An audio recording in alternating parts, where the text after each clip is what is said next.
Welcome to R voice. నేను మీ journalist Navata. R voice ప్రేక్షకులందరికీ రథసప్తమి శుభాకాంక్షలు. మత మార్పిళ్ళు ఎక్కడ జరుగుతున్నాయమ్మా? అరే ఏంది మీ భగవద్గీతలను రోడ్డు మీద తీసుకుపోయి ఆ 350 రూపాయలకు భగవద్గీత కొనండి అని అమ్ముతారు. గది తప్పు కాదు, కానీ ఇగో మా దేవుడు గొప్పోడు, మా మతంలోకి మారండి అని చెప్పంగానే మత మార్పులు చేస్తారని చెప్తారు. మీకేమన్నా పిచ్చా? మీకన్నా మతోన్మాదులు నయం. ఎందుకు ఇట్లా రెచ్చగొడతారు? అందరూ సంతోషంగా ఉన్నప్పుడు మతాల మధ్య చిచ్చు పెడతారు. ఇట్లా కామెంట్లు పెట్టేటోళ్ళు మస్తుంటారు. కానీ మత మార్పులు జరుగుతుంది నిజం. జిహాదీ రూపంలో కొంతమంది చేస్తే ప్రజల ఆర్థిక స్థితిగతులను, ఆరోగ్య సమస్యలను ఆసరాగా చేసుకొని మరికొంతమంది మత మార్పులు చేస్తున్నారు, మరో వర్గానికి చెందిన వాళ్ళు. అయితే ఇప్పటికే మత మార్పిళ్లకు సంబంధించి అస్సాం, ఉత్తరాఖండ్, మధ్యప్రదేశ్, యూపీలలో కఠిన చట్టాలను తీసుకొని వచ్చారు. ఇప్పుడు అదే బాటలో రాజస్థాన్ కూడా అడుగుపెట్టిందట. రాజస్థాన్లో మత మార్పిళ్లకు సంబంధించి చెక్ పెట్టేందుకు అక్కడి ప్రభుత్వం సంచలన బిల్లును ప్రవేశపెట్టింది. ఇక రాజస్థాన్ ప్రభుత్వం అసెంబ్లీలో ఈ బిల్లు ప్రవేశపెట్టింది. ఆ బిల్లు ప్రకారం మత మార్పిడి ఎవరైనా చేసుకోవాలని నిర్ణయిస్తే 2 నెలల ముందే కలెక్టర్కి ఒక అప్లికేషన్ పెట్టుకోవాలి. ఇది మేము ఇష్టపడే మత మార్పిడి చేసుకుంటున్నాం, మమ్మల్ని ఎవరు బలవంత పెట్టలేదు, మాకు చాలా బాగా నచ్చింది, మేమున్న మతం, మేమున్న ధర్మం మాకు నచ్చలేదు, ఇంతకంటే గొప్పది అందులో లభించింది, ఆ లభించిన దానికోసం గొర్రెల్లాగా మేము వెళ్ళిపోతున్నాం, అంటే గొర్రెలనే అందరినీ కాదు, వెళ్ళిపోయే వాళ్ళని అని చాలా క్లియర్గా ఎందుకు వెళ్తున్నాం, ఎందుకు మతం మారుతున్నాం అనేది ఒక అప్లికేషన్ రాసి 2 months బిఫోర్ కలెక్టర్ ఆఫీస్లో సబ్మిట్ చేయాలి. సబ్మిట్ చేస్తే కలెక్టర్ ఆఫీస్లో దానికి సంబంధించి వెరిఫికేషన్ చేస్తారు. ఎవరైనా బలవంతంగా మతం మారుస్తున్నారా, లేకపోతే ఇంట్లో ఆర్థిక స్థితిగతులను అడ్డం పెట్టుకొని మతం మారుస్తున్నారా, ఆరోగ్య సమస్యలను అడ్డం పెట్టుకొని మతం మారుస్తున్నారా, ఏదైనా ఆశ చూపి మతం మారుస్తున్నారా, లేకపోతే ప్రేమించటం వల్ల, లేకపోతే పెళ్లి చేసుకోవాలనే కారణాలతో బలవంతంగా మతం మార్పిడి చేస్తున్నారా అనేది వెరిఫై చేస్తారు. అలాంటిది ఏమీ లేదు, ఆ 2 months టైంలో ఏం జరగలేదు, వాళ్ళు ఇష్టపూర్వకంగానే మతం మారాలి అనుకున్నారు అంటే 2 నెలల తర్వాత ఒకసారి వాళ్ళని అడిగి మీరు మతం మారడానికి ఓకేనా అంటే అవునండి ఇప్పటికీ మేము ఓకే ఉన్నామంటే ఈ వెరిఫికేషన్ అంత తర్వాత వాళ్ళని మతం మారుస్తారు. కాదు, ఎవరైనా బలవంతంగా మత మార్పిడి చేయబోయారు, లేకపోతే ఆర్థిక స్థితిగతులను అడ్డం పెట్టుకొని మత మార్పిడి చేయబోయారు, ఇంకో పరిస్థితులు చూపిస్తూ మత మార్పిడి చేయబోయారు అని తెలిస్తే 2 నుంచి 10 సంవత్సరాల జైలు శిక్ష, అంతేకాదు 25,000 జరిమానా. అలాగే ఎస్సీలు, తెగలు, మహిళలు, మైనర్లను బలవంతంగా మత మార్పిళ్లకు ప్రోత్సహిస్తే ఈ శిక్ష మరింత పెరిగే అవకాశం. మొత్తానికి రాజస్థాన్లో కూడా మత మార్పిళ్లకు చెక్ పెట్టే విధంగా అడుగులు ముందుకు పడుతున్నాయి. ఇక్కడ ఒక విషయాన్ని నేను చాలా చాలా చాలా క్లియర్గా చెప్తాను, మీరు ఏ విధంగా కామెంట్లు పెట్టినా అస్సలు భయపడేది లేకుండా, బీజేపీ పాలిత రాష్ట్రాలలో ఒక సమస్యను సమూలంగా ప్రక్షాళన చేయడానికి అన్ని రకాల చర్యలు జరుగుతున్నాయి. కానీ మిగిలిన రాష్ట్రాల్లో ఈ చర్యలు జరగట్లేదు.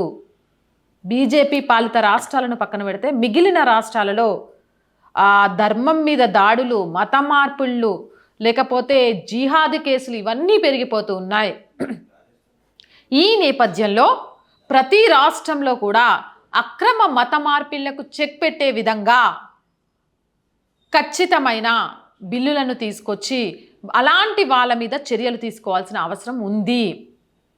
ఈరోజు నూనె రాస్తే తగ్గిపోతుందని ప్రేమించిన తర్వాత ప్రేమించేంతసేపు హిందూ ముసుగులో ప్రేమించిన తర్వాత తన అసలు రంగు ఊసరవెల్లిలాగా బయటపెట్టి నువ్వు మతం మారు అని పెళ్లి చేసుకొని బ్రతుకులను అన్యాయం చేస్తూ ఎవరికి చెప్పాలో అర్థం కాని సందిగ్ధంలో ఈరోజు చాలామంది ఉన్నారు. అంటే మత మార్పిళ్ళు అనేది చాలా పెద్ద ఎత్తున జరుగుతున్నాయి.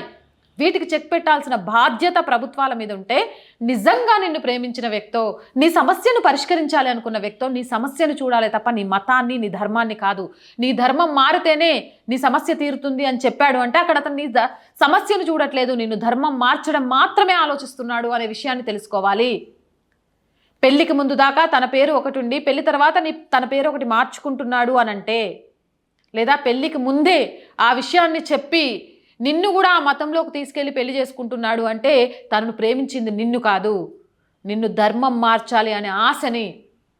ఒకరిని మతం మారిస్తే లక్షల్లో డబ్బులు వస్తున్న నేపథ్యంలో ఇక కష్టపడి పనిచేయడం కంటే ఈ మత మార్పిళ్ళు చేసుకొని బతకొచ్చు అనే చండాలులు, నీచులు ఎక్కువైపోయిన ఈ సమాజంలో వాటిని పసిగట్టాల్సిన నైతిక బాధ్యత ప్రజలపై ఉంటే, ఇలా హక్కులను కాలరాస్తూ ప్రజల ఆశలతో ఆడుకుంటున్న మతం మార్పిళ్ల ముఠా మీద చెక్ పెట్టాల్సి, వాళ్ళ మీద ఉక్కుపాదం మోపాల్సిన అవసరం ప్రభుత్వాల మీద ఉంది. అవునంటారా కాదంటారా?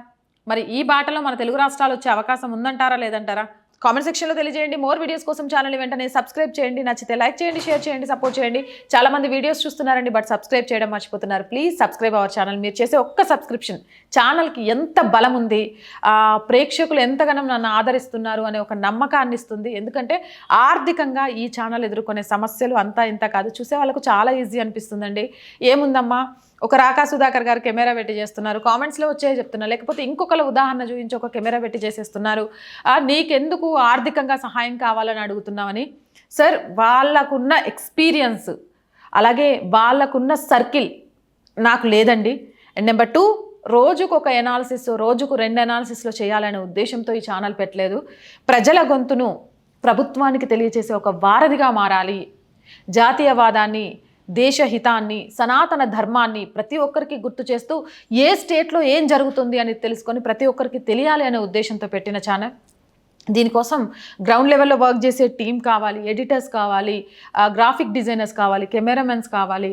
అసలు ఆఫీసు అనేది అయితే ఇక నేను ఆశ వదులుకున్నాననే చెప్పాలి. ఎందుకంటే అందరినీ అడిగి ఏంటి అమ్మాయి అడుగుతుంది అని అనిపించుకునే బదులు నాకున్న శక్తి మేరకి ఛానల్ని తీసుకెళ్ళాలి అనే ఉద్దేశంతో.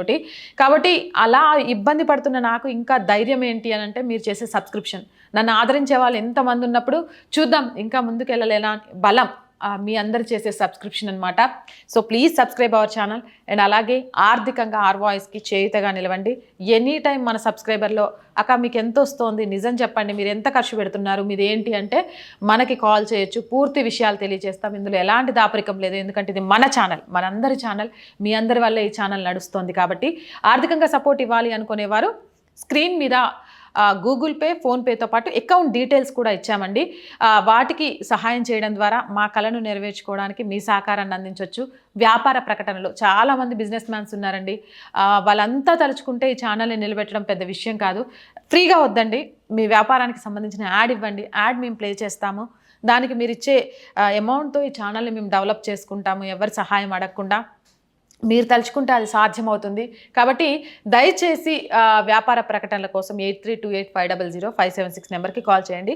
సో దీంట్లో ఇంకొక విషయం కూడా అండి, నీకు వ్యాపార ప్రకటనల కోసం కాల్ చేస్తే రెస్పాండ్ అవ్వట్లేదని కూడా కొంతమంది కామెంట్స్ పెట్టారు. అవునండి, అంటే రియల్ ఎస్టేట్కి సంబంధించి కానివ్వండి, అందులో వాస్తవాలు తెలుసుకోకుండా, లేదా ఏదైనా మ్యారేజ్ బ్యూరో విషయంలో కానివ్వండి, లేదా కొన్ని ఏవైతే ఉంటాయో వాటిలో పూర్తి వివరాలు తెలుసుకున్న తర్వాత మాత్రమే యాడ్ ఇవ్వగలుగుతాను. ఎందుకంటే నన్ను నమ్మి ఎవరైనా అందులో పెట్టి తర్వాత వాళ్ళు మోసపోతే అది ఛానల్కి నాకు కూడా చెడ్డ పేరు వస్తుంది. కాబట్టి పూర్తి వివరాలు తెలుసుకున్న తర్వాత యాడ్ ఇస్తానని చెప్పాను. అందులో మీరేమన్నా అపార్థం చేసుకుంటే సారీ.